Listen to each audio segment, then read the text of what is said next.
Саламатсыздар ма білімгерлер? Бүгінгі сабағымыздың тақырыбы пікірталас мәдениеті. Сабақтан білетіндеріңіз, пікірталас туралы түсінік, оның туу себептерін, жолдарын, қазіргі қоғамдағы маңыздылығын білесіздер. Сабақтан үйренетіндеріңіз, қазақ би-шешендеріне қатысты мәтінді мазмұндық, құрылымдық талдап үйренесіздер. Білімді бағалау жүйесі көрсетілген 5 бөлім негізінде жүзеге асады. Олай болса, жаңа сабағымызға көшейік. Пікір деген, көрген, естіген, оқыған дүниеден туатын жеке ой. Аудиторияға қойылған проблемалық сұраққа жауап көбіне бірдей болмайды. Себебі әркім әртүрлі ойлайды. Осыдан пікірталас пайда болады. Пікірталас түрлі көзқарас, ой пікірлерді қатар қою, салыстыру дегенді білдіреді.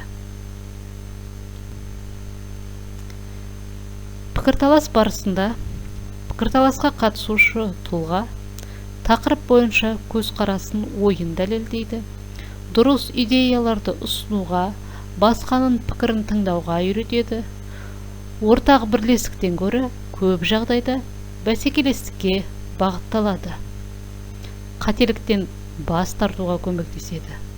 Қарым-қатынас я, жоқ, олай емес деген бағытта жүзеге асады. Олай болса, мына видеоға назар аударайық және оны талқылайық. Ұлы жүздің жігітіне атастырып қойған орта жүздің бір қызы өз елінің бір жігітімен қашып кетеді.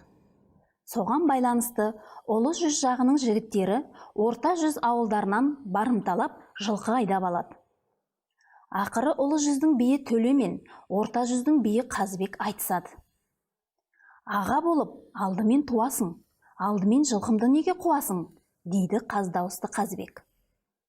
Артымнан ерген еркемсің, ағаңның көзі тірісінде жеңгеңді неге ертесің, дейді Төле би ашуланып.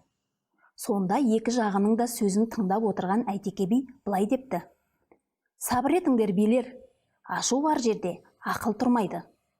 Ашу деген ағын су, алдын ашсаң арқырар. Ақыл деген дария, алдын тоссаң тоқырар. Кісі біреуге туыспау керек, туысқан соң сөз қуыспау керек. Сөз қуған пәлеге жолығады, жол қуған олжаға жолығады. Төле, сен жылқыны қайыр, Қазбек, сен жесірін қайыр. Әйтекенің төрелігін екі жағы да қабыл алып, ауысқан адамын, малдарын бір-біріне қайтарып, ел арасы тыныш болыпты деседі. Видео түсінікті болса, оны талқылайық. Төле би мен Қазбек бидің сөздеріндегі қайшылықтарды тауып көрейік. Қазбек би, аға болып алдымен туасың, алдымен жылқымды неге қуасың? Төле би, артымнан ерген еркемсің, ағаңның көзі тірісінде жеңгеңді неге ертесің, дейді. Ол қайшылықтар қалай шешілді? Әйтеке би шешті: сабыр етіңдер билер, ашу бар жерде ақыл тұрмайды. Сөз қуған бәлеге жолығады, жол қуған олжаға жолығады. Төле, сен жылқыны қайыр, Қазбек, сен жесірді қайыр. Бұл пікірталастың қорытынды ойы қандай болды? Әйтеке айтты: ашу деген ағын су, алдын ашсаң арқырар. Ақыл деген дария, алдын тоссаң торқырар. Кісі бірге туыспау керек, туысқан соң сөз қуыспау керек. Сіздерге сабақ түсінікті болса, үй тапсырмасын орындайық.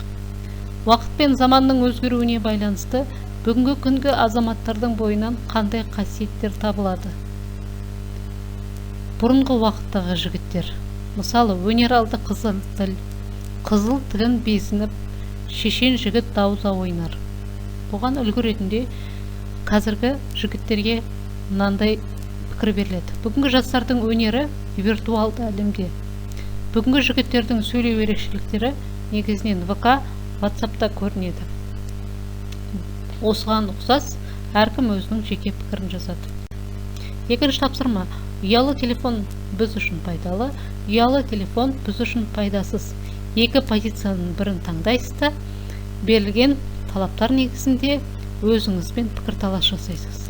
Талаптары: таңдалған мәселе бойынша жеке пікіріңіз, таңдалған мәселе бойынша өз пікіріңізді дәлелдейсіз, өз ұстанымыңызға қарсы пікір жазасыз, қарсы пікірді дәлелдейсіз, ортақ ой қорытынды жасайсыз.